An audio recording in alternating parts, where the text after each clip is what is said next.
This guide is going to take you step by step to walk you through equipment in Monster Hunter World's Iceborne expansion. It will start from character creation and end once you've unlocked the final monsters in the Guiding Lands. If you're starting from a well-established existing character, you can use the timestamps below to jump right into the start of Iceborne with Master Rank, which is available after completing the main story in the base game of Monster Hunter World. Monster Hunter is a pack rat's game. You'll want to hoard every single upgrade material that you can get. Every time you see a bone pile or a mining node, you'll want to gather everything to add it to your stockpile. An upgrade material may not seem overly useful in the short term, but if you're diligent in gathering whatever you come across, you will reduce the amount of time you'll need to farm if it turns out that you do actually need it. The new Defender line of weapons makes low and high rank easy with their strong raw damage, very good sharpness, and blast element for even more damage. These weapons are all you should consider for most weapon types pre-Iceborne content. Any exceptions will be included in this guide on a case-by-case basis. The Defender line will last you from low rank through high rank until Master rank when new superior options become available. Once you've entered Master rank, many of the suggestions can be built outright using exclusively Master rank parts, but some do require you to go back to low or high rank to farm materials. If you have a large stockpile of monster parts from playing Monster Hunter World, it will be easy for you to craft most of the weapons outright. If you're starting fresh from a new character, it's usually easier to progress through low and high rank into Master rank, and then come back to farm these easier low and high rank monsters once you have superior Master rank gear. This is simply for grinding efficiency. It will make farming these monster parts significantly faster and easier. This guide will provide weapon, armor, specialized tool, and charm suggestions for yourself, and weapon, armor, and gadget suggestions for your Palico. These are merely suggestions based on what I feel works well with the chosen weapon types. You should personally experiment and see what armor skills you like on each individual weapon, and make some customizations yourself. Bow desires a lot of specific skills. Unfortunately, most of the best ones are very hard to acquire. Stamina management skills are extremely important while you're using a bow, as every bow shot consumes stamina. The three primary stamina management skills are Stamina Surge, Constitution, and Marathon Runner. Bow can benefit from all three of these skills, but your main goals should be Stamina Surge and Constitution. Stamina Surge is the most desirable skill because it increases the rate at which your stamina regenerates. As a general rule, this is simply the strongest stamina management skill. It doesn't matter how you use your stamina, whether it's from fixed or continuous depletion, recovering that stamina faster is always useful. Stamina Surge should be a priority. Constitution is the second most desirable skill. Constitution will reduce the amount of stamina dodging and each bow shot consumes. This is considered fixed stamina depletion. What Constitution does is effectively make your stamina bar last longer. You will want to add as much Constitution as you can comfortably fit while incorporating other skills. When your Constitution is at level 5, you effectively get twice as many bow shots and dodges per stamina bar.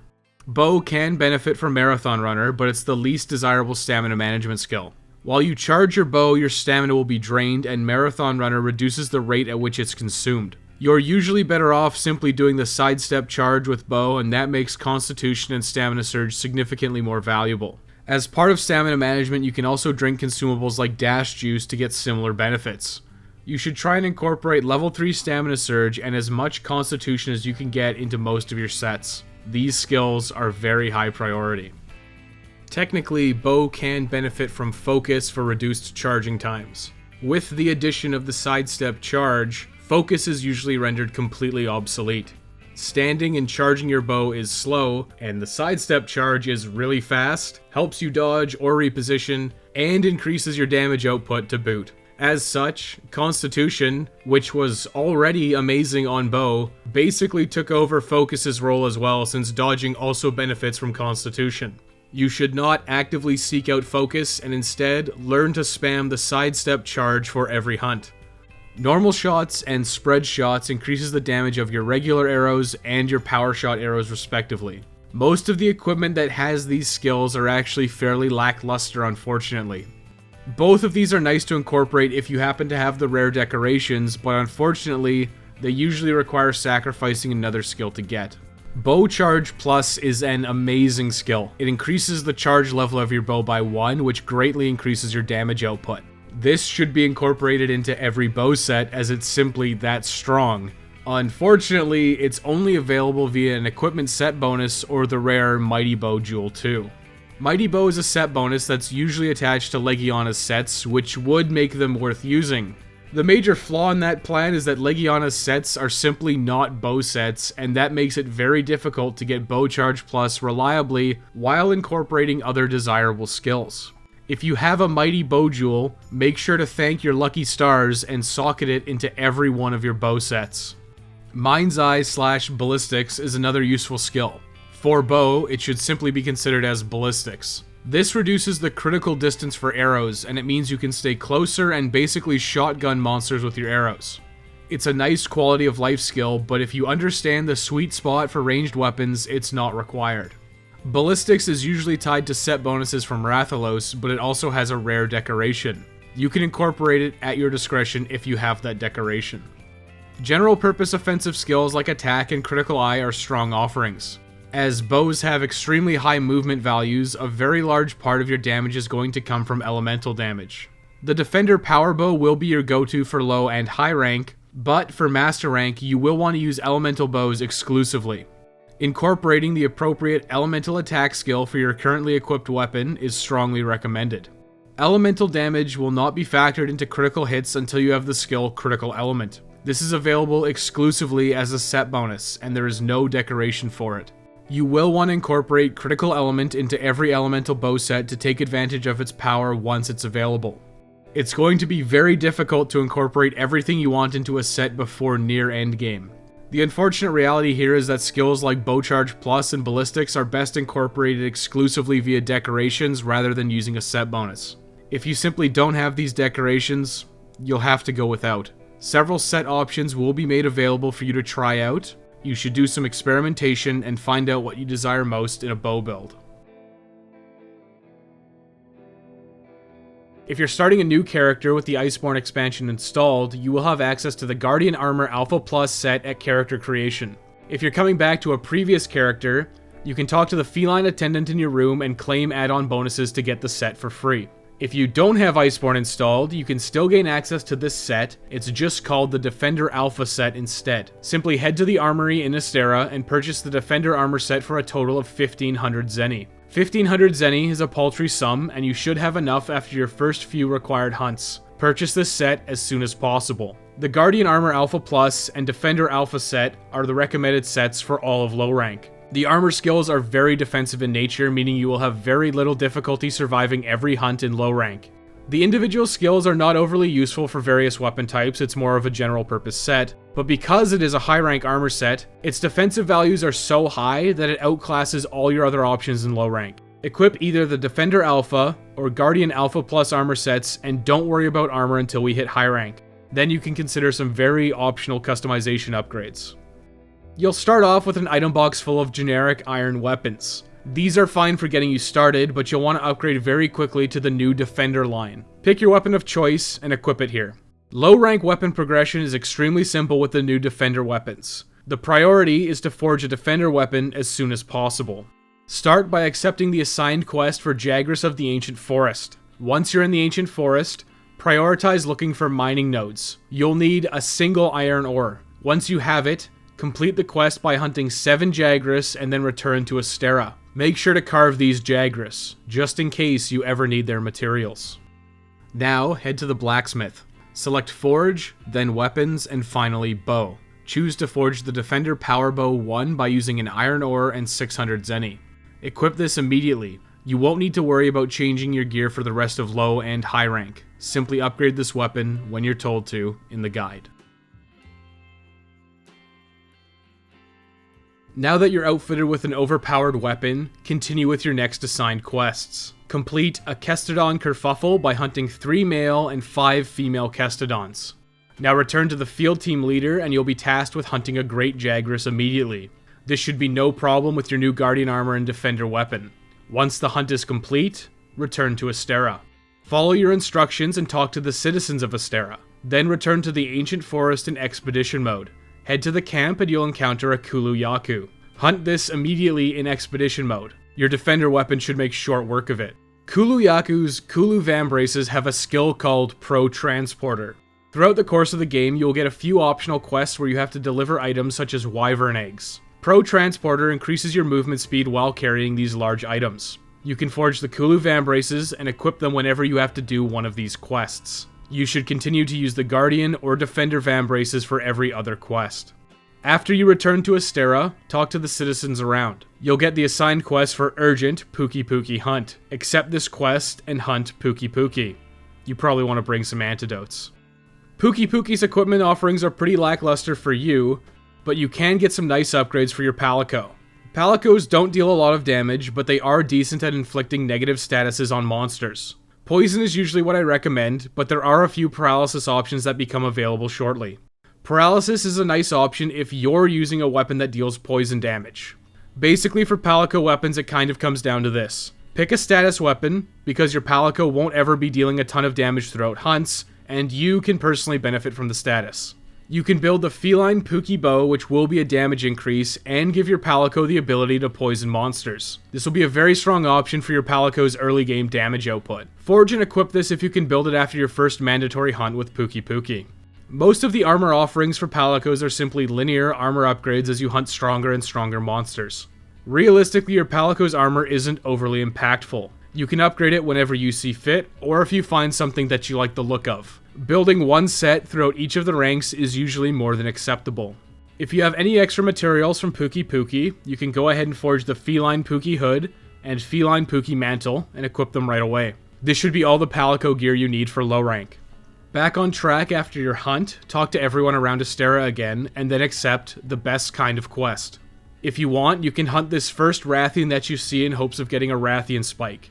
You can use this to build a Feline Rathian Rapier. This is an extremely minor upgrade to your Palico's damage output compared to the Feline Pukei Bow, so feel free to skip this. Otherwise, simply continue along with the quest until you find Barioth. Hunt it, and then watch the cutscenes and return to Astera. Now accept the next assigned quest, Sinister Shadows in the Swamp. Here, follow the researcher's tracks until you find Jyuratodus in the mud pit. Hunt this Jyuratodus, and then return to Astera. Talk to Astera's citizens, and you'll be given the Ghillie Mantle Specialized tool. You can equip this onto your loadout if you want, but it will only be useful during certain quests, like gathering herbivore eggs. Your Palico has the ability to get a few custom gadgets, but for the purposes of this guide, I'm going to suggest you just stay with the default Vigor Wasp spray. The Vigor Wasp spray is actually a very strong option for the entirety of the game and requires zero investment on your end, so feel free to stick with it. It's the only Palico gadget that I personally use. Now talk to the citizens of Astera again and accept Flying Spark's Tobi-Kadachi. Hunt Tobi-Kadachi in the Ancient Forest and then return to Astera. Now speak to the Chief Botanist and you'll gain access to the Ancient Tree for growing crafting materials. You'll want to pick materials that you'll use frequently, like honey, and fertilize it to increase your yields. After every quest, the Ancient Tree will generate the items that you've selected. When you're using fertilizer, you'll get a chance of getting a rare material called a Great Hornfly from the Ancient Tree's harvest box. This will likely take you at least a few quests before you finally get one. Once you get a Great Hornfly, you'll gain access to a new weapon option for your Palico. You can forge a Kitty of the Valley Rod using a Great Hornfly. This is a paralysis weapon and a reasonable alternative to the Feline Pukei Bow or Rathian Rapier. Use whichever weapon you prefer at this point. Back on track, accept the quest, the Encroaching Anjanath. Hunt Anjanath in the Ancient Forest. Once you've hunted and carved it, you should have received at least one Anjanath scale. If you're extremely unlucky and did not get one Anjanath scale, you can resort to the optional 4-star quest, One Hell of a Sinus Infection, until you get access to a single Anjanath scale. Once you have one, head to the blacksmith and use it to upgrade your defender weapon to the 2nd tier.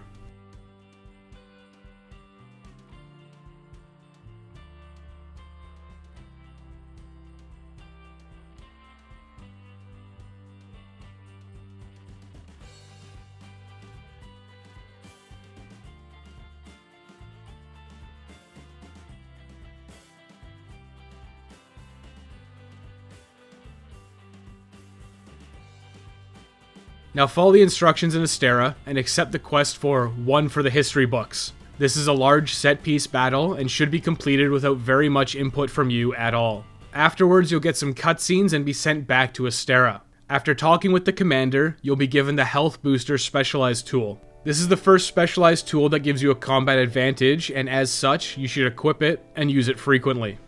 Now you'll be tasked with an expedition into the Great Ravine. This will lead you into the 3rd Fleet's research base. Afterwards, go into an expedition into the Coral Highlands. Complete the tasks here, and then return to the research base. You'll be given the Glider Mantle Specialized tool for free here. This can be fun to use, but generally, the Health Booster is a significantly more impactful option while you're hunting monsters. You can use the Glider Mantle if you prefer it. You should also talk to the Elder Melder now, and you'll be given the Defense Charm one for free. You should equip this now, because it was free after all, and you don't have a charm yet. The first set of charms become available here to craft at the blacksmith. You should consider your charm a way to gain a desirable skill that you want to incorporate into your build. There will be several suggestions for charms in high and master rank. For now, just equip the Defense Charm 1 and don't think too much about it. These first few charms aren't overly impactful for most weapon types, and most of the superior ones will become available in high rank. Now talk to everyone in the research base and accept the assigned quest, Ballooning Problems. After hunting Paolumu, return to the research base. When you're ready, talk to the 3rd Fleet Master and descend into the Rotten Vale using the airship. Follow the directions given and you'll eventually have to hunt a Radaban. After the hunt is over, return to the research base. Talk to the 3rd Fleet Master again and choose to descend to the bottom of the Vale. After the cutscene, you'll be given a new assigned quest. Accept Legiana, Embodiment of Elegance. Once you've hunted Legiana, return to the research base. Now descend into the bowels of the Vale. Follow the handler through the Rotten Vale and eventually you'll encounter Odogaron. Hunt it and then watch the cutscenes. Talk to all of the citizens in Astera. Make absolutely sure to talk to the field team leader as he will supply you with the Vitality Mantle Specialized tool. You only have one specialized tool slot. It's a toss-up whether you will prefer the Vitality Mantle or the Health Booster. Either of these will be a fine combat option. Make your choice and continue onwards. You'll be tasked with finding a first Wyvernian in the Ancient Forest. Head there now in an expedition. You'll want to head to the very top of the forest to find Rathalos' nest. On the way to the top, you'll encounter the first Wyvernian. You'll be tasked with facing off against Rathalos and then Diablos.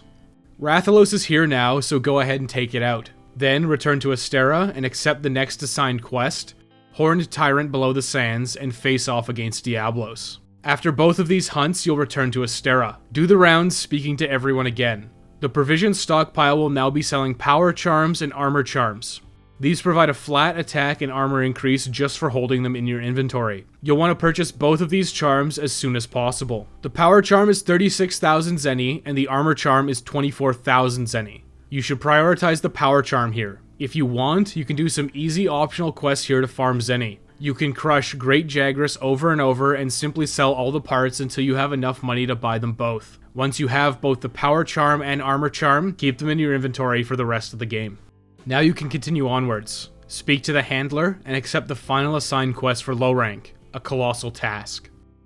All you need to focus on in this first part is destroying the magma cores. Zorah Magdaros will repel Nergigante on his own. In the second phase, simply run laps between the cannons, firing them as the AI hunters and your Palico buddy load them up for you. You should win this without much effort at all. Just don't miss too many cannon shots. After this hunt, you'll have completed low rank. You'll be rewarded with a commendation. This gates off the 3rd tier of the Defender weapons. You should upgrade your Defender weapon using this commendation right away. If you want additional Defender weapons, you can get extra commendations by completing the Zorah Magdaros optional quest called Left Quite the Impression. This quest cycles in and out of rotation and is only available for a limited time. You'll have 2 quests before it leaves again. You can also get additional commendations from the optional quest, Gone in a Flash, to hunt Kirin. This is available via the quest chain for the botanists and requires capturing several monsters as you work your way through the quest line. You only need 1 commendation unless you're actively switching weapons. After Zorah Magdaros has been repelled, talk to the citizens of Astera. You'll be given a task to investigate Wildspire Wastes. Here you'll encounter a deceptively strong Pukei-Pukei. This is actually a high rank Pukei-Pukei, and once you've completed the hunt, you'll be promoted and able to tackle high rank content. Just like before in low rank, high rank Pukei-Pukei's gear is not overly useful for yourself, but it's a good choice for your Palico. If you prefer poison to paralysis on your Palico and were awarded with a Pukei-Pukei sack plus from your high rank Pukei-Pukei hunt, you can use it to forge a feline Pukei bow alpha. Then if you have the required materials, you can forge the Feline Pukei Hood Alpha and Feline Pukei Mantle Alpha to get your feline friends situated for high rank. But now, it's time to tackle high rank for real.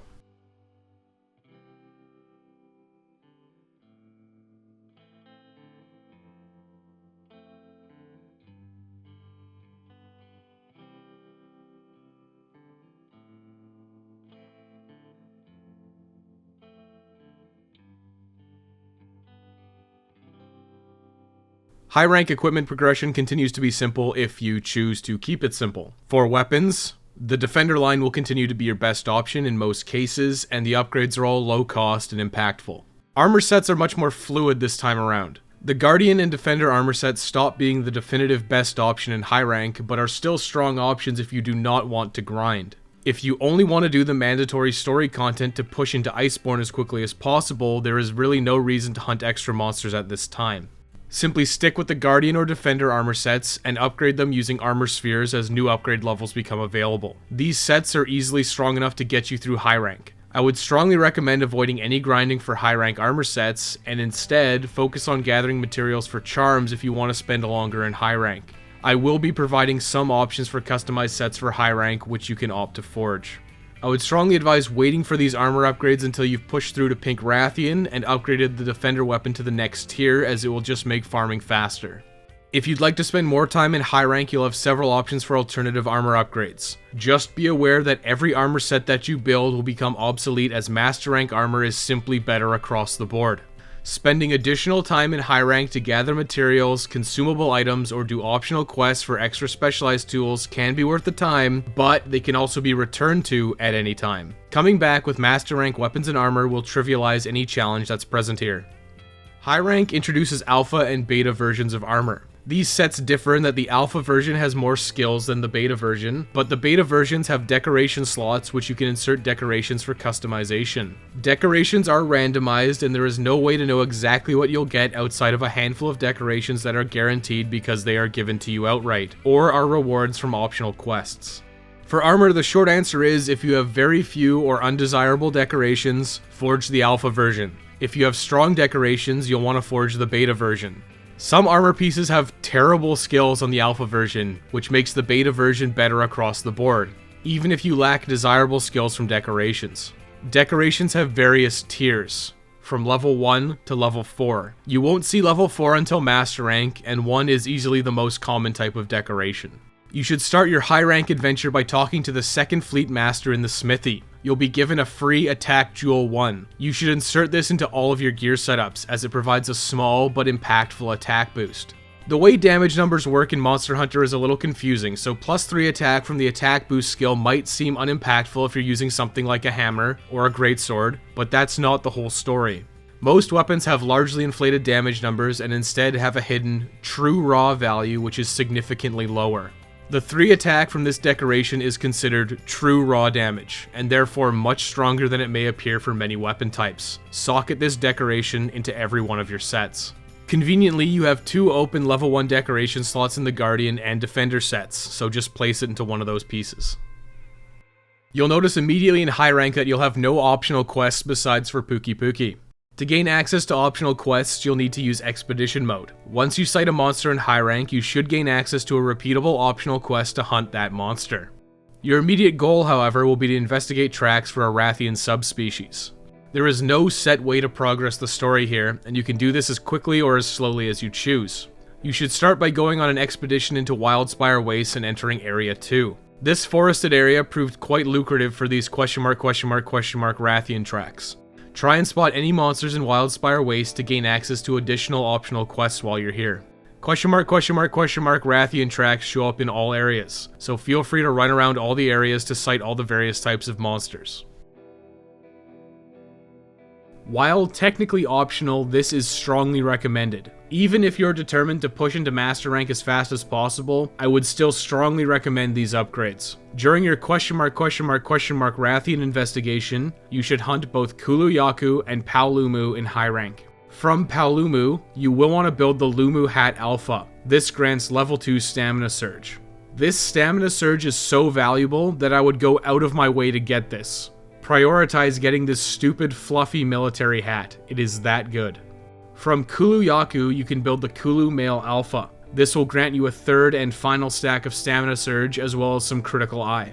Equipping these two pieces will trade Recovery Up level 3, Health Boost 1, and Marathon Runner 1 from your Guardian or Defender sets for level 3 Stamina Surge and level 1 Critical Eye. You will also lose out on some defenses. Stamina Surge is so valuable for bow that it is worth losing some of your recovery item ability and some defenses to take these optional upgrades. At the very least, incorporate the Lumu Hat Alpha. This will make a night and day difference. Unfortunately, Constitution is just a little too hard to incorporate at this point. The best option is Tobi Kadachi's Kadachi Helm Alpha for level 2 Constitution. The Lumu Hat's level 2 Stamina Surge is better overall than the Kadachi Helm's level 2 Constitution, so use the Lumu Hat Alpha instead. In high rank, there are finally some decent charm options for bow users. You can hunt Tobi Kadachi to build the Fitness Charm 1. This charm provides Constitution. You can hunt additional Palumu to forge the Surge Charm 1, which provides Stamina Surge.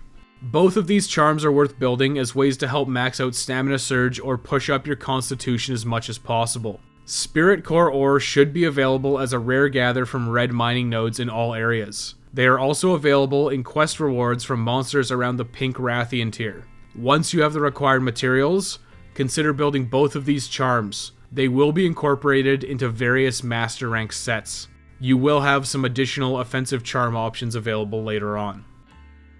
Focus on gathering the question mark Rathian tracks or hunting easy monsters until you've progressed at least 50% of the way to completion. Once you have, return to Astera. Speak to the Chief Ecologist and you'll be given the assigned quest, Tickled Pink. Complete this quest by hunting in Anjanath and Wildspire Wastes. Once you're done, return to Astera and speak to the citizens for various additional requests and optional quests. You can also speak to the Elder Melder and you'll now have the ability to meld decorations. The Elder Melder is usually not worth the time or effort to meld decorations, and you're almost always better off simply completing quests and praying for a decent decoration. However, the Elder Melder can also meld items and monster parts using rare prints you'll get from the weekly limited bounty. You should do your best to complete these limited bounties whenever you can, as they can provide you an assured rare monster material. It's often very convenient to just head to the Elder Melder and use a gold or celestial Wyvernian print to get a rare material you may need without having to farm a monster and just hope for the best. Resume gathering question mark Rathian tracks and hunting monsters until you've completed the investigation. Once you've completed the research level, you should return to Astera. Talk to the citizens of Astera and then accept the assigned quest, Old World Monster in the New World to hunt Pink Rathian. Once you've finished hunting Pink Rathian, return to Astera for cutscenes. You'll be given a new assignment of an expedition into the Everstream. Pink Rathian gates off the 4th and penultimate upgrade to the Defender weapon. You should get at least one Pink Rathian scale plus from your hunt. If you're the most unlucky person in the world and you did not, you can resort to the new optional 7-star quests, Pretty in Pink, or A Cherry Wind Upon the Reefs to hunt additional Pink Rathian. Once you have the required Pink Rathian Scale Plus, upgrade your Defender weapon to the 4th level. If you received a Rathian Spike Plus as a reward or a tail carve from your mandatory Pink Rathian hunt, you can feel free to forge a Feline Rathian Rapier Alpha for your Palico. This is a marginal upgrade over the Feline Pukei-Bow Alpha, but you can feel free to take it. After your upgrade, you should head to the Everstream in an expedition. Follow the Admiral around the Elder's Recess and then spot Dodogama, Lavasioth, and Uragan. Now run around the Elder's Recess looking for signs of Nergigante. You'll likely need to return to Astera and then return to the Elder's Recess again to gather enough tracks to unlock the next assigned quest, A Wound and a Thirst. While you're gathering Nergigante tracks, you can forge some optional armor upgrades if you want. This should be considered extremely optional, but if you'd like some armor upgrades, you can build a high-rank luxury set. I would personally advocate pushing through to master rank instead of building this set. If you built Palumu's Lumu Hat Alpha, it's here to stay, which means we only need 4 upgrades. Yes, Stamina Surge is that important. Put on your fluffy military hat and like it.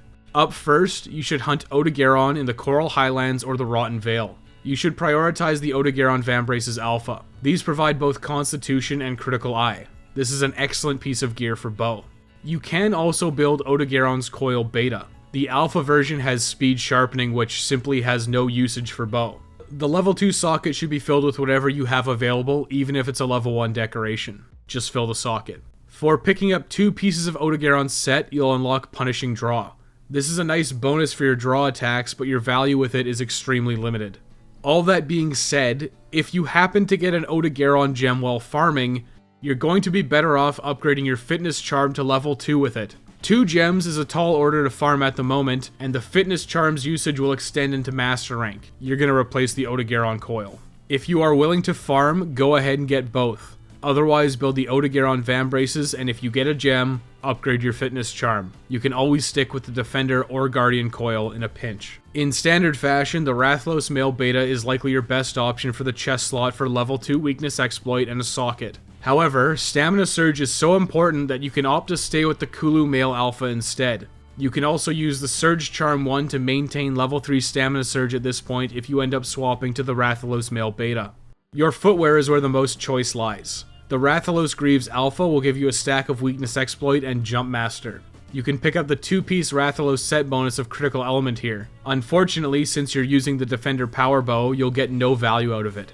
You should be aware that Critical Element is a staple in every elemental bow build once it's available in Master Rank. Keep that in the back of your mind moving forward. Otherwise, you can choose to hunt Black Diablos in Wildspire Waste for the Diablos Nero Greaves beta for normal shots. The alternative is to hunt Lavasioth for the Lavasioth Greaves beta for spread power shots. Personally, I prefer power shots here to normal shots, but these 2 boots are basically identical. The Rathalos, Black Diablos, or Lavasioth Greaves will all be completely valid choices. Pick whichever one you prefer.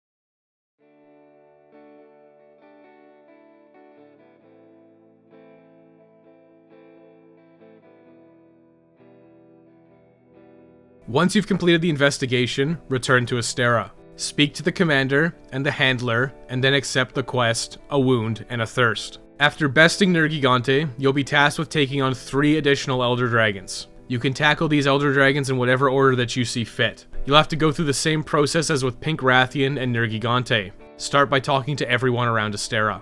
Once you're finished, head to the Smithy. Upgrade your Defender weapon to the final tier using 1 Immortal Dragon Scale from Nergigante. Once again, if you're the most unlucky person in the world, you can hunt Nergigante again in the optional 8-star quest, the Eater of Elders, until you get a single Immortal Dragon Scale. Once you do, upgrade your Defender weapon to the final tier. If you're opting to just push through high rank to get to Iceborne's content, you're effectively done with the Smithy at this point. The final Elder Dragon sets are strong offerings depending on your weapon type, but it's not worth the time to farm these monsters to build their gear. Instead, you're simply better off pushing into Master Rank. Nergigante does actually hold the upgrade materials for the Surge Charm. This will diversify your gear options for Master Rank, but most sets will incorporate level 2 to level 3 Stamina Surge from standard gear, because it's simply that important. You can upgrade your Surge Charm to level 2 here if you receive the required materials. Do not go out of your way to farm additional Nergigante at this time. You can always come back to this later. With your Defender weapon fully upgraded, it's time to tackle something optional, but strongly recommended. You've likely seen Basiljuice earlier in high rank as he flies in and carpet bombs the area while you're preoccupied with another monster. Basiljuice does actually have an equipment upgrade that is a bit obtuse to get, as it's neither a weapon or armor. You'll want to hunt Basiljuice until you get 2 Basiljuice Talons. You can now combine your Powercharm and a Basiljuice Talon to make a Power Talon. This provides an even more powerful attack bonus than the Powercharm. In fact, the Power Talon also stacks with the Powercharm, meaning once you craft the Power Talon, you should purchase a new Powercharm in Astera. All of this also applies to the Armorcharm. Combine your Armorcharm with a Basiljuice Talon to make an Armor Talon, and then purchase a new Armorcharm from the Astera stockpile. Once you have all 4 charms and talons, Say goodbye to those 4 inventory slots for the rest of the game. From here on out, keep these in your inventory at all times. Return to Astera and speak to the field team leader. Now start an expedition in the ancient forest to gather tracks for Kushala Daora. Once you've completed the investigation, return to the chief ecologist and then head back to the field team leader. Now accept the quest for Kushala Daora, Dragon of Steel, and hunt it in the Elder's Recess. Kushala Daora holds the upgrade materials to upgrade your fitness charm. You will also need to hunt Odogaron in high rank for the materials to upgrade the fitness charm 1 to the fitness charm 2 if you haven't yet. If you obtain the required materials after your mandatory hunt, or are willing to farm additional Kushala Daora, you should upgrade the fitness charm now to level 3. The fitness charm at level 3 is extremely valuable, but don't feel obligated to do this now. You can always return to this after you've entered master rank. Return to Astera and speak to the huntsman. Now start an expedition in Wildspire Waste to gather tracks for Teostra. Once you've completed the investigation, return to the chief ecologist and then head back to the huntsman. Now accept the quest for Teostra, the Infernal, and hunt it in the Elder's Recess. Head to the research base and talk to the 3rd Fleet Master. Now go on an expedition into the Rotten Vale. Gather tracks in the Rotten Vale to complete the investigation. If you prefer a paralysis weapon for your Palico, you can hunt a Great Gyros while doing this investigation to get an Omniplegia sack. Then hunt and carve Hornitars in the Rotten Vale for monster broth, and use a Great Hornfly to build a Kitty of the Valley Rod Alpha for your Palico. Once you've gathered enough tracks to complete the investigation, return to Astera to speak to the chief ecologist. Then head to the research base and speak to the 3rd Fleet Master again. Now accept the quest for Hellish Fiend Valhazak and hunt it in the Rotten Vale. After beating all 3 of the Elder Dragons, return to Astera. You'll be given a lot of exposition and dialogue. When you regain control, speak to the Handler and accept the quest for Land of Convergence. Here you'll have to hunt the final boss of Monster Hunter World, Xeno'jiiva, in the Everstream. After beating Xeno'jiiva, you'll have finished the main story of the base game, you'll gain the ability to color your armor via armor pigments, and most importantly, equip a second specialized tool. The Health Booster and Vitality Mantle are your recommended specialized tools at this point. These are adequate for general purpose hunting for the rest of the game. There will be additional specialized tools you can unlock by completing additional quests in low and high rank at your convenience. Once you're back in Astera, you'll get several cutscenes and then the credits will roll. Once the credits are over, you'll get a notification to start the Iceborne expansion by talking to the Feisty Fiver at the main gate of Astera. You'll also be given several new optional quests as part of game updates and crossover content. You can do these quests whenever you see fit, but they become available as soon as you've crushed Xeno'jiiva and completed the main story. You'll likely want to do the Teostra questline from the Huntsman to hunt Teostra and Wildspire Wastes in the quest, The Blazing Sun. Then you'll want to complete the follow-up quest, Pandora's Arena. Finally, you'll be awarded the Temporal Mantle after beating Lunestra and Teostra in the final quest in the chain, No Remorse, No Surrender. The Temporal Mantle is extremely powerful and will be a very strong choice as one of your 2 specialized tools, even after it's been significantly nerfed. If you're struggling with No Remorse, No Surrender, you can always come back to this after you have superior Master Rank weapons and armor, which should make it significantly easier. The Witcher crossover event is also worth doing, mostly because if you complete it correctly while keeping the Pukei-Pukei alive, you will be rewarded with another Attack Jewel 1. This is a great pickup for all weapon types. If you're struggling to keep the Pukei-Pukei alive, you can consider coming back with Master Rank gear and trying again. This attack decoration is a very nice pickup for filling level 1 decoration slots when you don't have many decorations, so it's worth picking up.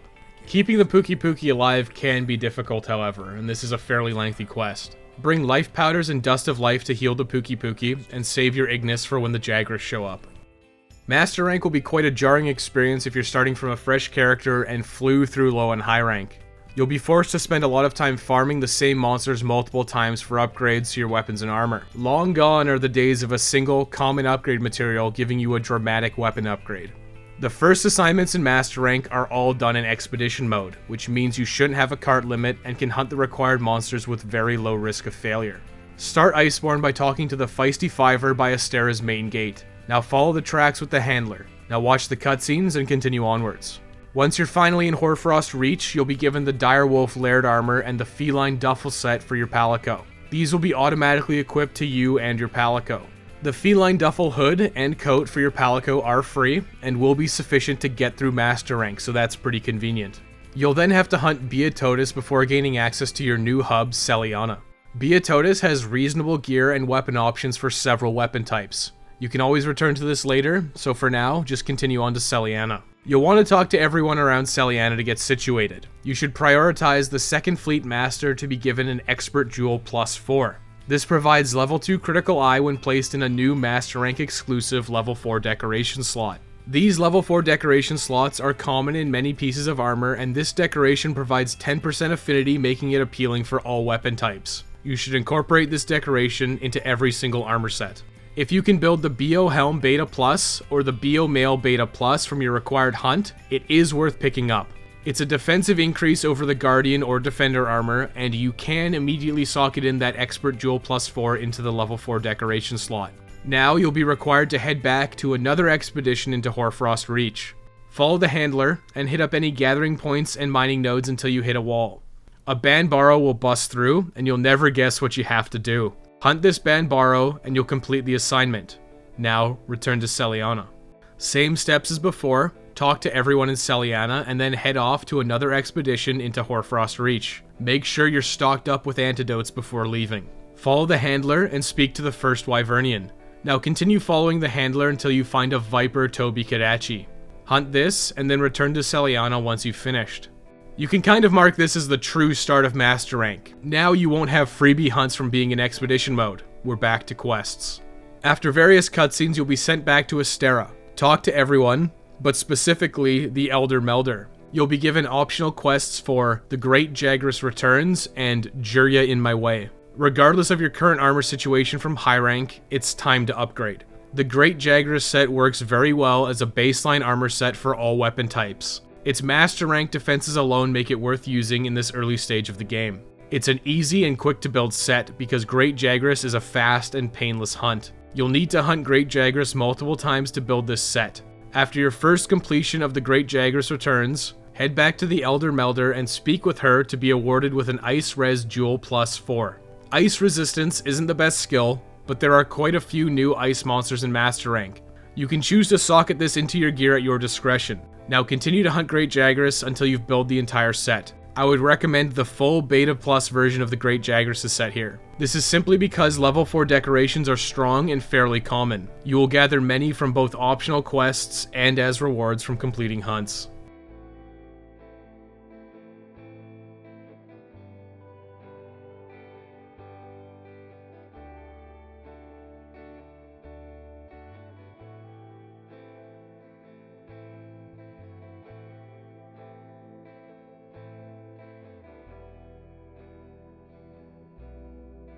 If you're coming from an existing character who has spent a lot of time at endgame in Monster Hunter World with a robust decoration roster, you will have significantly more customization options than a fresh player. If you have rare decorations for Stamina Surge and Constitution, you should prioritize using them in your sets to reach the skill cap if you won't via your equipment. Having access to these skills and decorations does improve your equipment options. If you happen to have access to some of the god decorations for bow, such as Ballistics, Bow Charge Plus, and normal shots or spread shots, they are always safe bets to socket into your gear.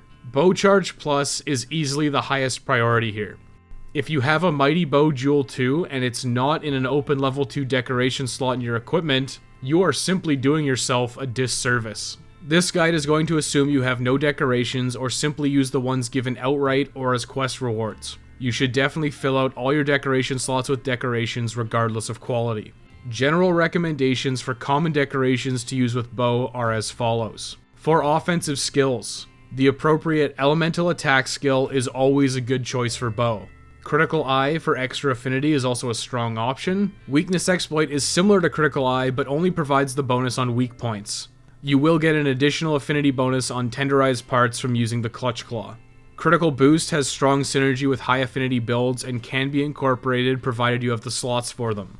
Affinity is a stronger option in Master Rank than Basic Attack as the weapons have much higher raw damage, meaning critical hits are much more valuable because of the improved scaling.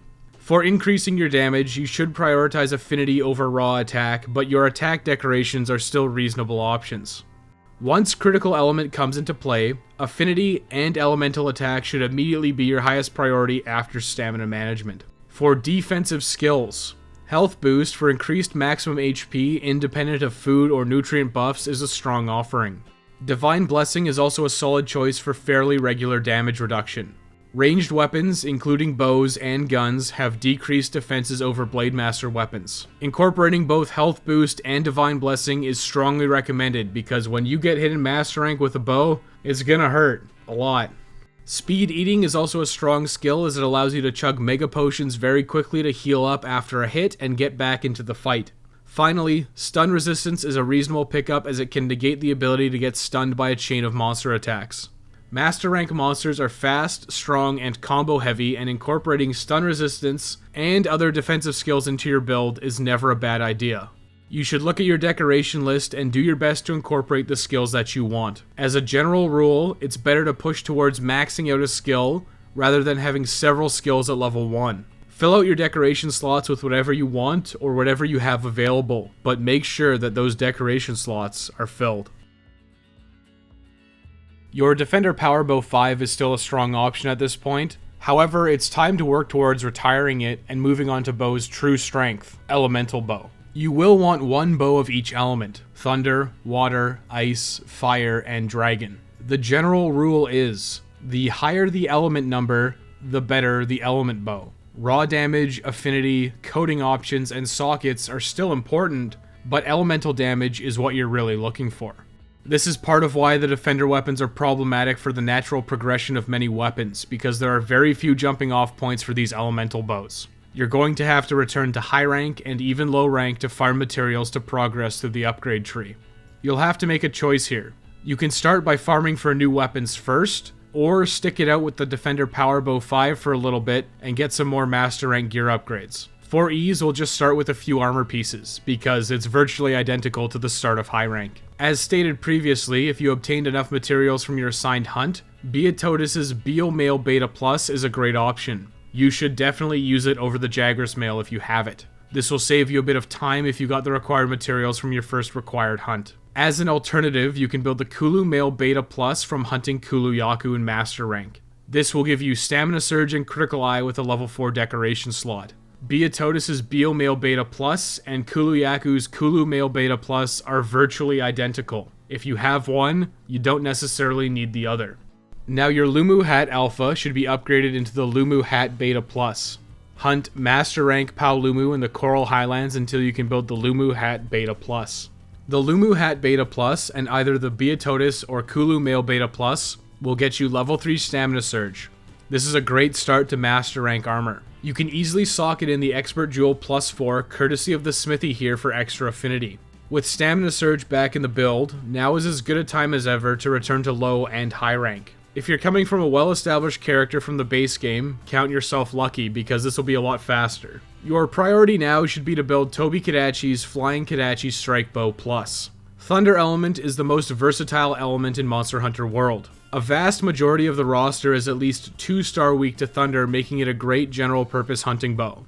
There are realistically 2 ways to build this. You can start all the way back at the start of the Bone Tree and work through the entire Tobi-Kadachi path. Alternatively, you can jump off at the Kadachi Strike Bow, the starting high rank bow, but you'll need master rank materials for it. For ease, just take this easy jumping off point. Play it safe and farm multiple high rank Tobi-Kadachi until you have at least 4 Tobi-Kadachi Electrode Plus, 6 Tobi-Kadachi Claw Plus, 4 Tobi-Kadachi Skill Plus, 1 Wyvern Gem, and gather from high rank mining nodes for 1 Nova Crystal. Wyvern Gems are usually best obtained from high rank Barioth or Radaban. Then you'll need to hunt Nergigante until you have at least 2 Nergigante Talons.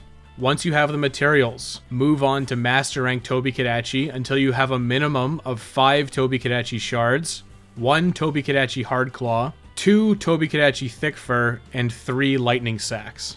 Now you can forge the Kadachi Strike Bow using Master Rank and High Rank Tobi-Kadachi parts, then upgrade it into a Flying Kadachi Strike Bow and immediately into a Flying Kadachi Strike Bow Plus.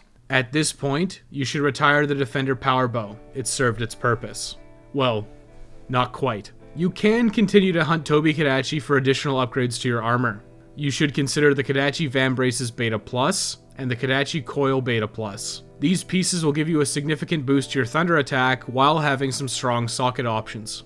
The Kodachi Greaves Alpha Plus and Viper Kodachi Greaves Alpha Plus are extremely similar. Thunder resistance is just a lot worse than Evade Window from the Viper Toby Kodachi Greaves, but the Kodachi Greaves have better socket options. If you're fine with them, you can build the Kodachi Greaves Alpha Plus here as well and skip the next section on Viper Toby Kodachi. Viper Toby Kodachi has some constitution options that you can consider. Before going face first into hunting more Viper Toby Kodachi, you should return to Celiana and talk to the Melder. You should get quests for Bugger Off Bugs and a Queen at Heart. You'll have to hunt Hornitars and Vespoids in the Rotten Vale for Bugger Off Bugs. Once you've completed the quest, you should have received at least one Monster Essence. Combining this with a Great Hornfly and an Ultraplegia sack from your mandatory Viper Toby Kodachi hunt, you can forge a Kitty of the Valley Rod Alpha Plus for your Palico. The Flying Kodachi Strike Bow Plus has paralysis coatings, so you should stick with the poison weapon on your Palico for now. Other bows may not have paralysis coatings and have poison coatings instead, so feel free to build this and switch it out depending on your currently equipped weapon. Afterwards, return to the Celiana Melder. You'll be rewarded with an Anti-Para Jewel +4 for completing Bugger Off Bugs. Now tackle the next Elder Melder quest, a Queen at Heart to hunt a Rathian. You can build your Palico a Feline Rathian Rapier Alpha Plus if you received a Rathian Surspike after the hunt. Now return to the Celiana Elder Melder. You'll receive an Antidote Jewel +4. Now for a rematch with Viper Toby Kodachi. If it's not painfully obvious at this point, you should put the Antidote Jewel +4 and Anti-Para Jewel +4 into your gear before hunting Viper Toby Kodachi. If you have additional anti-paralysis and anti-poison decorations, put them in now to become immune to those statuses. This largely neuters Viper Toby Kodachi and trivializes the hunt. You'll want to hunt Viper Toby Kodachi until you have the required materials for the Viper Kodachi Coil Alpha Plus and Viper Kodachi Greaves Alpha Plus. This will grant level 2 Constitution, and with your Fitness Charm 3, you'll be able to max it out at level 5.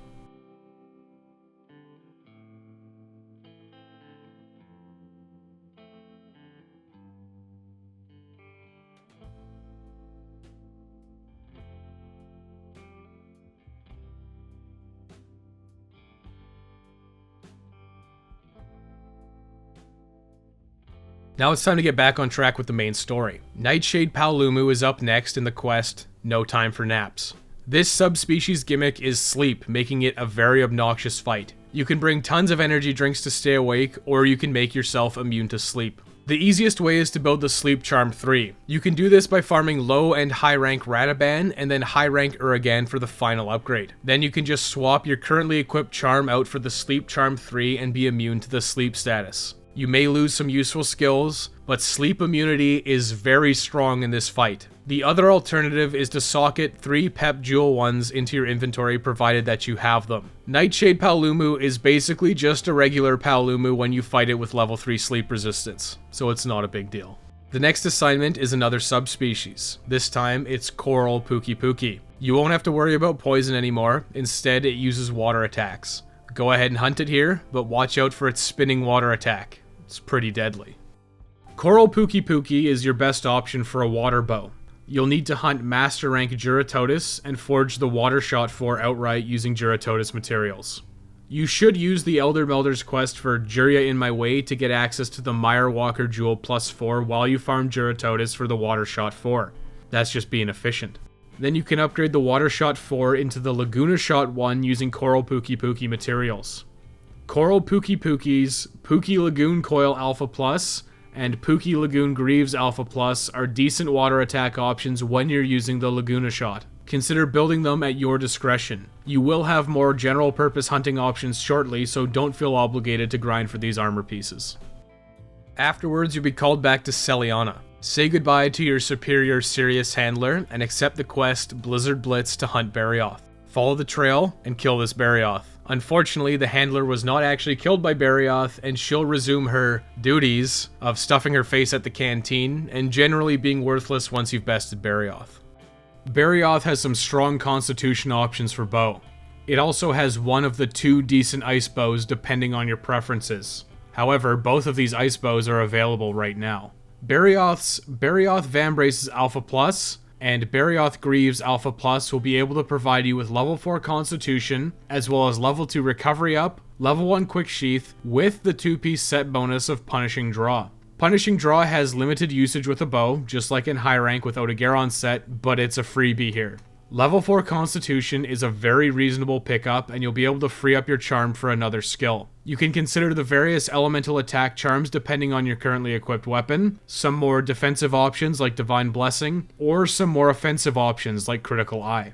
Now we need to talk about ice elemental bows. Your main options are going to be Barioth's Icicle Blizzard and Legiana's Snow Fletcher. Both of these bows have essentially the same upgrade gates and can be upgraded at very close to the same time. The choice here is mostly dictated by Icicle Blizzard's higher affinity versus the Snow Fletcher's significantly higher elemental damage. Once critical element comes into play, high elemental damage is very important, but without high affinity, critical element has limited value. Legiana's final upgrade of Mist Glacia will be the preferred endgame ice bow because of its ridiculously high elemental damage.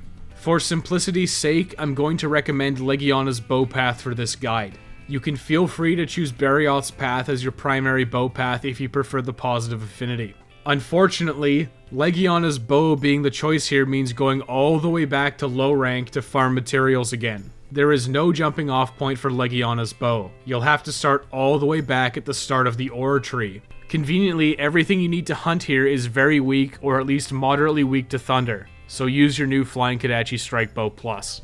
You'll need to use basic ores to forge an Iron Bow 1 and upgrade it into an Iron Bow 2. Then you'll need to hunt multiple low-rank Jyuratodus. Make sure to kill and carve the Gajau as well. These are the fish that swim around the mud pit near Jyuratodus. You need their materials as well.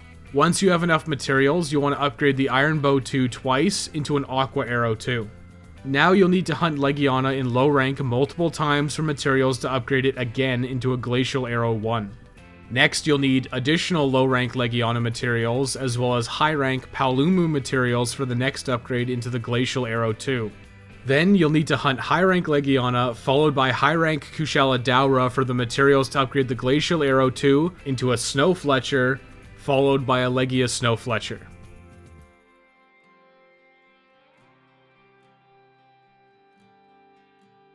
Finally back in Master Rank, you can track down Legiana to upgrade one more time into the Legia Snow Fletcher Plus. You'll have to use Master Rank expeditions in the Coral Highlands here to start. Since you've bested Barioth, you should gain access to an optional quest once you've hunted one successfully. This upgrade is a significant raw damage upgrade, and it adds a socket, making it quite valuable. Unfortunately, your elemental damage stays the same. You can also consider Legiana's set at this point. This set is not really a great bow set, but the set bonus of Bow Charge Plus is extremely strong. You can consider the Legiana Helm Beta Plus, the Legiana Mail Beta Plus, and Legiana Vambraces Beta Plus to unlock the 3-piece set bonus of Bow Charge Plus. While you're using Legiana's bow, you can opt to use the Legiana Helm Alpha Plus and the Legiana Coil Beta Plus for extra ice attack. You may even just be better off sacrificing your waist slot for the Legiana Coil Beta Plus, even if you're not using an ice weapon. These pieces are best paired with Barioth's Vambraces and Greaves for Constitution and Punishing Draw. If you have the Stamina Surge Charm at level 2 or extra decorations, but no Mighty Bow decoration, then you can maybe consider this set. If you're lucky enough to have a Mighty Bow decoration, completely ignore this set. Return to Astera and speak to the commander. You'll be given the Warming Jewel. This isn't overly useful as you can just chug a hot drink, but if you have an empty socket that needs filling and you're in Hoarfrost Reach often, feel free to socket it in. I'm not your dad. Afterwards, you'll be tasked with another investigation. Head to the Ancient Forest and follow the Handler. You'll encounter a Nargacuga and unlock the next assigned quests of Ever-Present Shadow to hunt Nargacuga and the Scorching Blade to hunt Glavenus. You can complete these quests in whatever order that you choose. Odogaron actually gates off the final upgrade to your Thunderbow. This is a good opportunity to test out your new Ice Bow, as Odogaron is weak to Ice Elemental attacks. You'll want to hunt Odogaron in Master Rank for hard Odogaron Sinew. Once you have 2, you'll want to upgrade the Flying Kodachi Strike Bow Plus into a Thundering Strike Bow. Nargacuga and Glavenus both have strong set options for many weapon types. Nargacuga's set bonus is True Razor Sharp / Spare Shot, and it's great on all weapons. Spare Shot is beneficial on bow, but because you can bring 50 power coatings and combines to make an additional 20, and you have the ability to return to camp and restock at any time, or just resort to your infinite close range coatings in a pinch, Spare Shot's not overly valuable here. However, the Nargacuga Braces Beta Plus and the Nargacuga Folds Beta Plus both have strong stamina surge offerings. Adjusting your chest or leg armor to accommodate the Nargacuga Male Beta Plus or Nargacuga Greaves Beta Plus can be done at your discretion to get the set bonus of Spare Shot. You can do some adjustments and pick up the Nargacuga Helm Beta Plus. You will get virtually zero value out of piercing shots because it only affects your Dragon Piercer, but it is something that you can consider an option for unlocking Spare Shot. You can use the Nargacuga Helm Beta Plus, the Nargacuga Male Beta Plus, and the Nargacuga Folds Beta Plus, with the 2 pieces of Barioth set, and the Surge Charm 2 to get the majority of the desirable bow skills. This is a decent alternative if you have access to a Mighty Bow Jewel 2 for Bow Charge Plus. Glavenus' armor set is terrible for bow. The only noteworthy piece are the Folds Alpha Plus for maximum might level 2 and normal shots. Normal shots would be a nice pickup, but you will never get any value out of maximum might while you're using a bow. Never. Glavenus' weapons are a bit of a different story, however. The Glavenus arrow is a strong fire elemental option. This is a virtually identical situation to the ice bow question. Glavenus and Rathalos have very similar power levels. Glavenus will have more fire attack at endgame, but Rathalos will have more affinity right now. Rathalos' bow will be a stronger option once critical element comes into play. It's probably just a better option overall at this point. For the sake of consistency, I'm going to recommend the Glavenus arrow at this point, but I do strongly believe that the Rathalos firebow is going to be a stronger option pre-endgame augments. But, you know, who really wants to farm Rathalos and Azure Rathalos in low, high, and master rank? Come on now. Unlike the Legiana bow, the Glavenus arrow is the easier bow to build. Forge a Hunter's Brave bow at the Smithy using generic bones from master rank. Then upgrade it into a Mammoth Great Bow 1 using Banbaro parts, and finally into a Glavenus arrow 1 by using Glavenus materials. Once you've built the Glavenus arrow and made some adjustments to your equipment if you want, it's time to continue with the main story.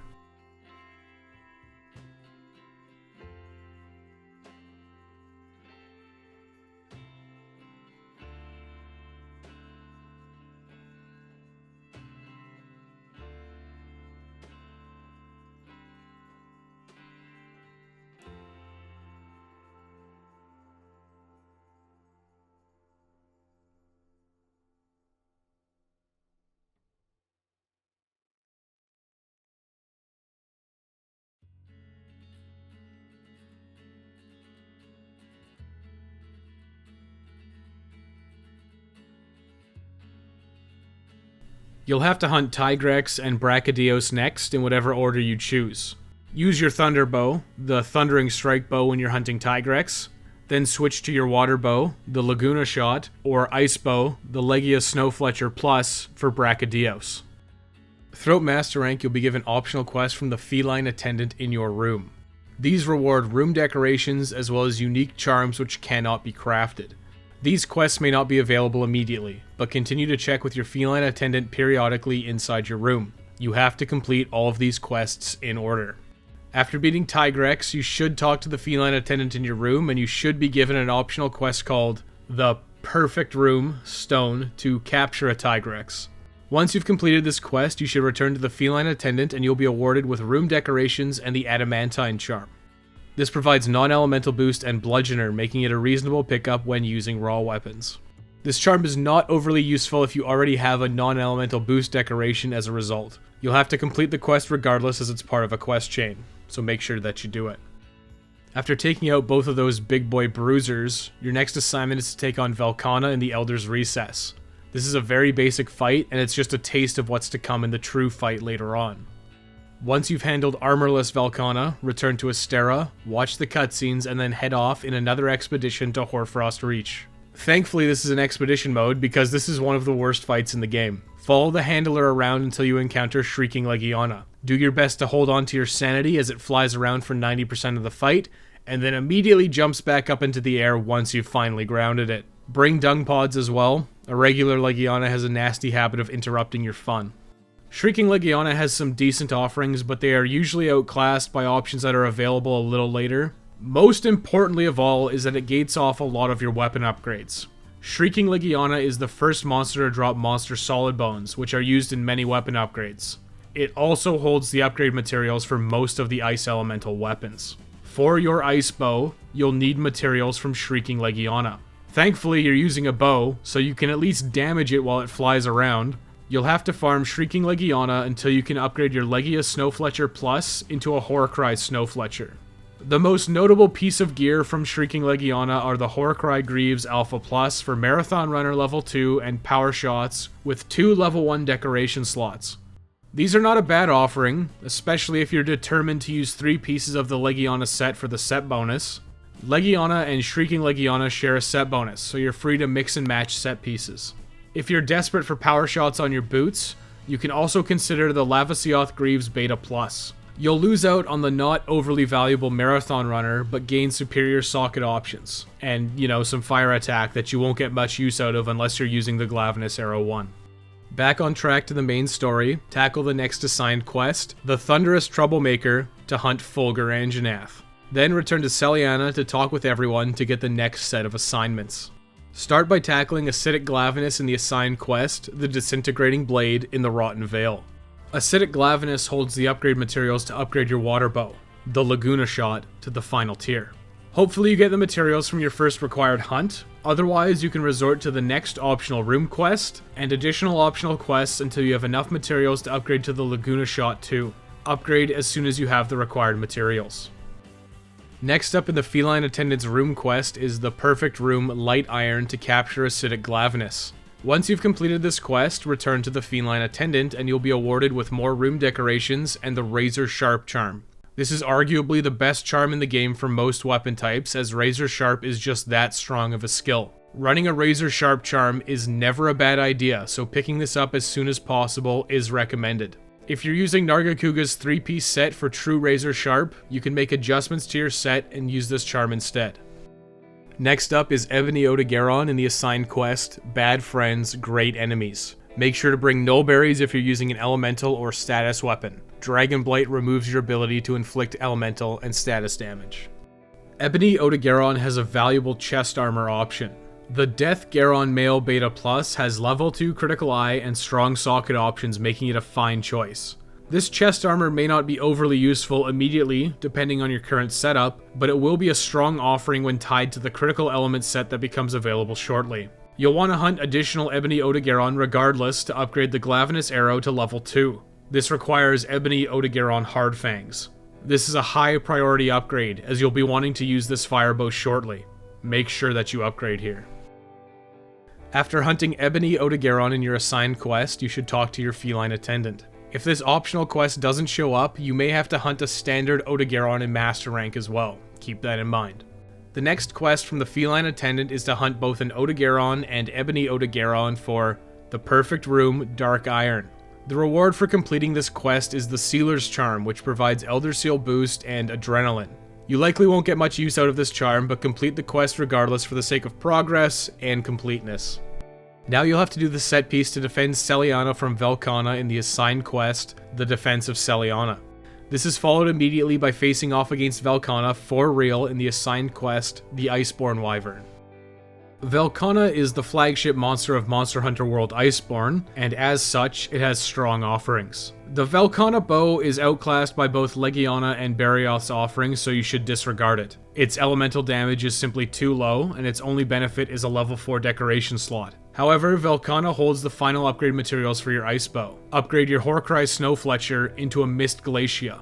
You'll likely need to hunt additional Shrieking Legiana as well, and you will definitely be farming additional Velkhana. Velkhana's armor set is extremely important for bow users. The 2-piece set bonus is Critical Element. Without Critical Element, only the raw portion of your weapon's damage can critically hit. With Critical Element active, your elemental damage also gains the damage bonus from a critical hit. This is extremely important and fundamental to your build while you're using an elemental bow, which is basically every bow build. The best pieces to build are the Rimeguard Helm Beta Plus, the Rimeguard Mail Beta Plus, and the Rimeguard Vambraces Beta Plus. The priority should be the Helm and Vambraces, as they have the most potential when combined with other endgame pieces that are available soon. After besting Velkhana, you'll be tasked with another expedition. This time you'll be going to the Elder's Recess and you'll have to hunt a literally seething Basiljuice. Seething Basiljuice's armor set is noteworthy as it has very easy access to earplugs if you have at least one earplug Jewel 3. You can forge the Pride Helm Beta Plus and the Pride Greaves Alpha Plus. Then simply socket the earplug Jewel 3 into the Pride Greaves Alpha Plus and you have a very convenient 2-piece level 5 earplugs. You'll also get Guts from the 2-piece set bonus, which is actually pretty nice. Master Rank's difficulty makes Guts significantly more valuable than it was in high rank. If you're using a weapon that has a shield, earplugs isn't overly valuable as you can block roars, but you can consider this set regardless. After hunting Seething Basiljuice and completing all the previous Feline Attendant quests, you should get a new quest called The Perfect Room Silver to capture Seething Basiljuice. After you've completed the quest, return to the Feline Attendant and accept your reward of new room decorations and the Gutsy Charm. This charm, as the name implies, provides guts. Guts is usually best obtained by running 2-piece Basiljuice for earplugs. This is an option if you find yourself carting a lot, but you're likely better off just running something like a Divine Blessing Charm or a significantly more defensive-oriented set.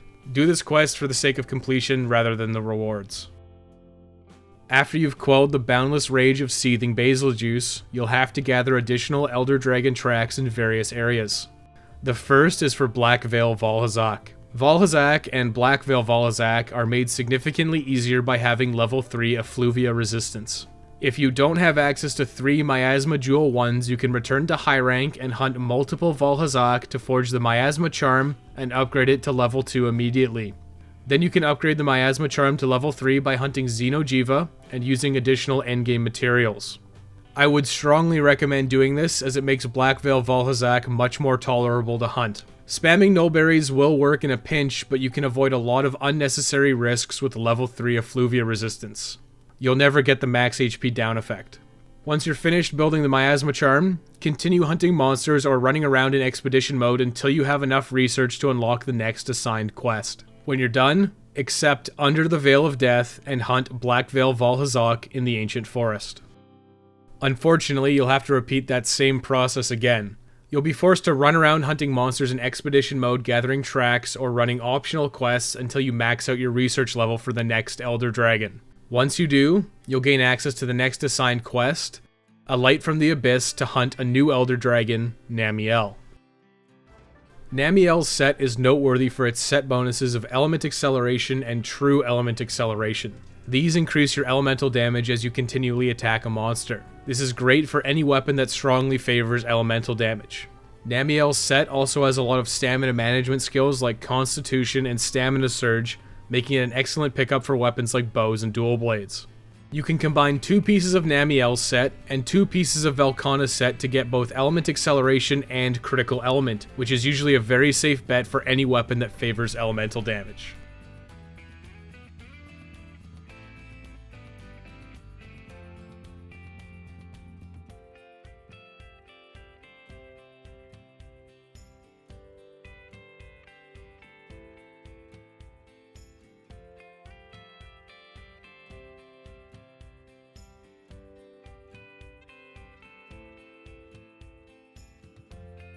Once you've beaten Namielle, it's time for the finale of Monster Hunter World Iceborne. Talk to the field team leader and accept the airship ride to Origin Isle. You'll encounter Ruiner Nergigante here, and you'll be forced to put it down. Afterwards, you'll immediately have to hunt Shara Ishvalda. Come prepared with a Farcaster so you can leave the arena and restock on items if you need to, or simply return from the quest and then re-accept the new assignment.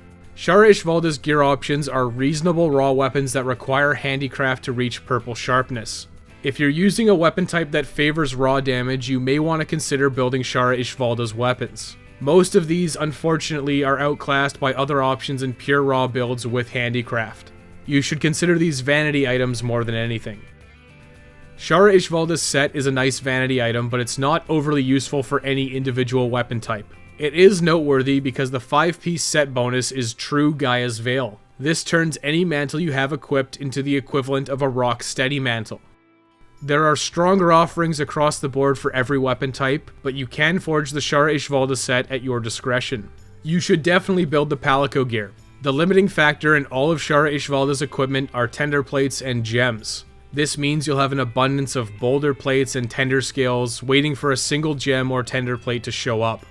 You should build the Feline Ishvalda Crown Alpha Plus and Feline Ishvalda Raiment Alpha Plus so your Palico can reach spiritual enlightenment. It should also be the final set of Palico gear you'll ever need to build because of its high defensive value. After the hunt, you'll have completed the main story of Monster Hunter World Iceborne and you'll get the final series of cutscenes. Enjoy the credits. Once you regain control, you'll be called over by the field team leader. You'll head off to the Guiding Lands. The Guiding Lands are unique in that they provide materials to allow you to augment your fully upgraded weapons, further increasing their power. Monsters in the Guiding Lands will also drop unique materials used for augmenting your weapons. You'll want to spend a lot of time here hunting whatever you come across for augment materials and to level up the various areas. Once you reach high enough levels, tempered variants of monsters will drop even stronger versions of these augment materials.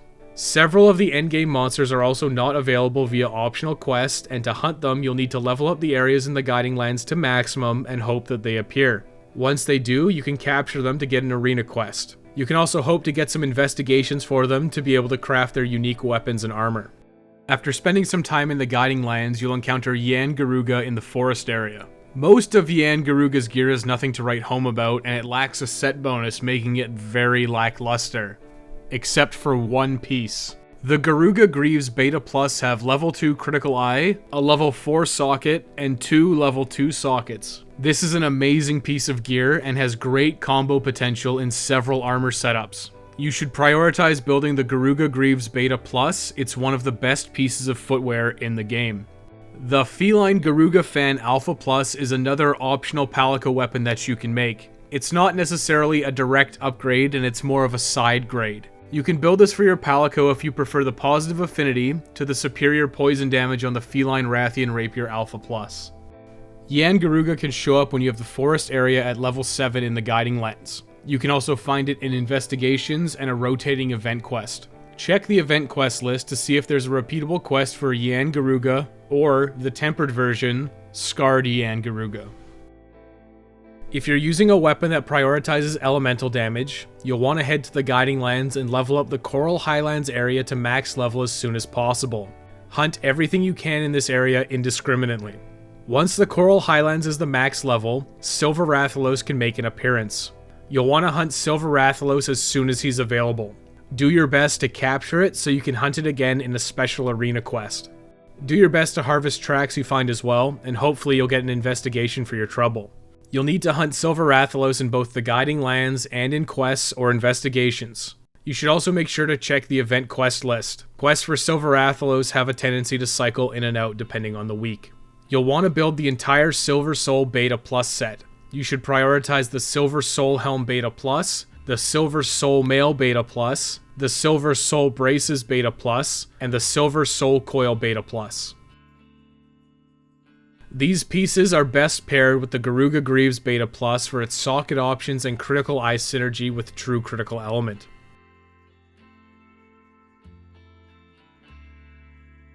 If you're using a fire or thunder based weapon, you can make some adjustments which are more efficient with your skills.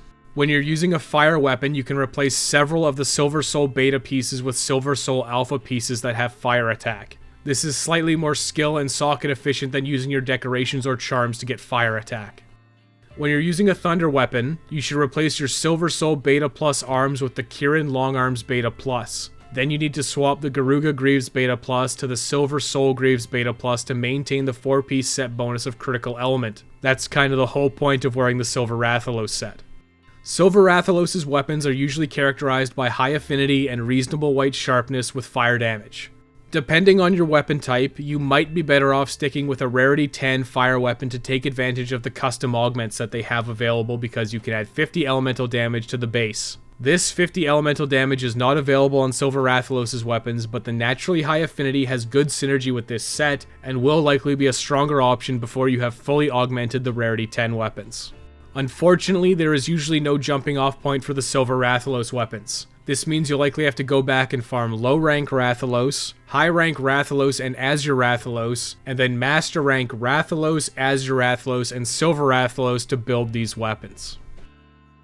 Throughout your endgame hunts, you'll increase your master rank. Eventually, you'll hit a soft cap and have to complete a limit-breaking quest. The first appears at master rank 49 with Sleep Now in the Fire, where you'll have to hunt a Tempered Rathian and Tempered Nightshade Paolumu. The second is at master rank 69 with Big Burly Bash. You'll have to hunt a Tempered Brachydios and a Tempered Glavenus.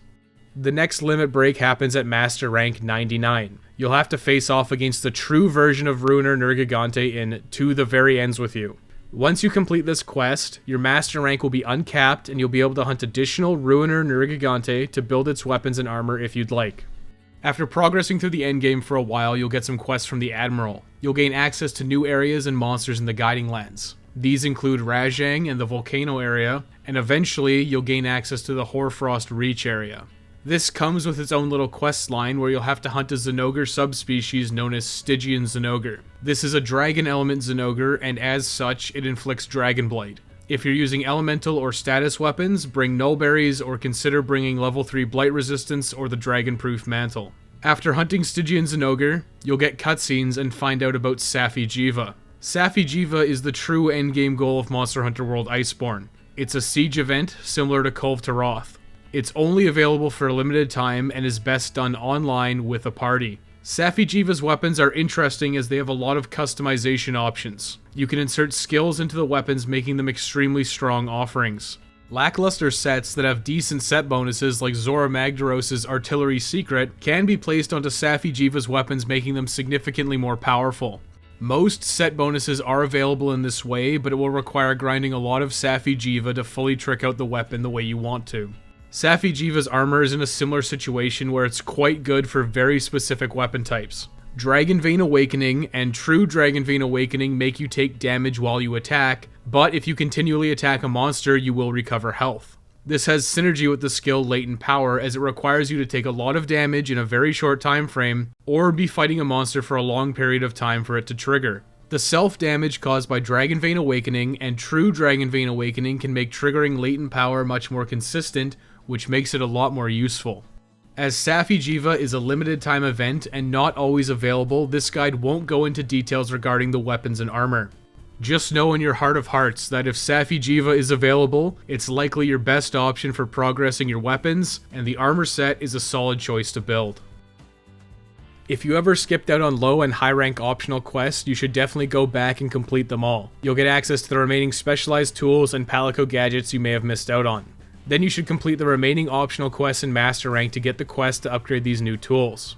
If you want to farm rare decorations such as Capacity Boost, Guard Up, Mighty Bow, and Protective Polish, it is actually a reasonable option to do it in high rank. You can go back to high rank and complete Tempered Elder Dragon investigations. It's actually very easy to hunt Tempered Elder Dragons using maxed out Master Rank gear, and it will be significantly faster than farming Master Rank Tempered Elder Dragons for the same chances at these rare decorations. I got my Sharp Jewel 2, which provides Protective Polish, after clearing out my Tempered Teostra investigations on a whim well after I had completed Master Rank. Farming decorations this way is an option for you to explore in your never-ending quest for the God decoration that you simply don't have, but you know, your friend happens to have 2 of them. Throughout the course of this guide, you'll have already made arguably the best elemental bows, but there's always time for a quick recap. You'll want to be exclusively using elemental bows, with either critical element from 2-piece Velkhana, or true critical element from 4-piece Silver Rathalos. As such, high elemental damage and high affinity are all desirable. For your ice bow, Legiana's Mist Glacia will have the highest ice elemental damage. If you prefer higher affinity to take advantage of critical element or true critical element, you can consider Barioth's Icicle Blizzard 2, but Mist Glacia will be a stronger option overall. For your fire bow, Glavenus' Glavenus Arrow 2 will be your best choice as it has the highest fire elemental damage. If you prefer higher affinity to take advantage of critical element or true critical element, you can consider Silver Rathalos' Silver Wrathbow. For your thunder bow, it's always been Toby, baby. Toby Kadachi's Thundering Strike Bow will be your best go-to option. It has the highest thunder damage and positive affinity right out the gate. Fulgur Anjanath and Zinogre's offerings simply can't compare with the Tobes. For your water bow, Coral Pukei-Pukei's Laguna Shot 2 is just your best option. It has strong socket options and simply has the highest water damage available. Being a rarity 10 weapon, it also has access to custom augments, which allows you to push its elemental damage even further beyond. Finally, for your dragon bow, you'll want to look at the Dragon Seal Aldbow 2. This just has the highest dragon elemental damage out of any bow available. Ruiner Nergigante and Valhazak's offerings are just not up to scratch. Dragon is definitely the most situational element, but this is definitely a Rathian and Rathalos crusher.